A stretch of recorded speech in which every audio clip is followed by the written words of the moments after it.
Tu monsieur haïtien moi ça qu'a fait. Ti mesdames yo me full package. Médange ya, mais nèg ya, nèg bel wote.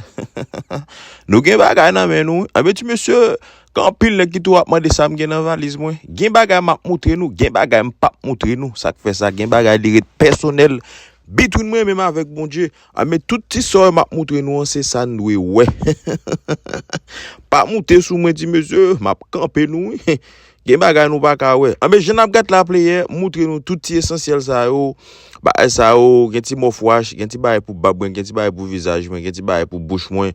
Gen ti bagay ti monsieur pour me passer sous pomme là, on pense samedi et gen ti bagay n'a fait zozo tout. Faut make sure ti monsieur gen ça sous nous pour toujours gen ça dans valise nous parce que pas ham kon côté zozo ka fait. Ou pas j'aime connaît, on plein on full package, ou pas j'aime connaît côté l'appli ka tomber. Ou tout gen parapluie avant pour mettre dans tête zozo. Eh ben je n'ap gat la plier. Moi même son qui senti bon pelti monsieur et ça fait ti bagay ça m toujours gen yo dans valise moi. Ou poko j'aime connaît qui ça ka passer koto ka tomber.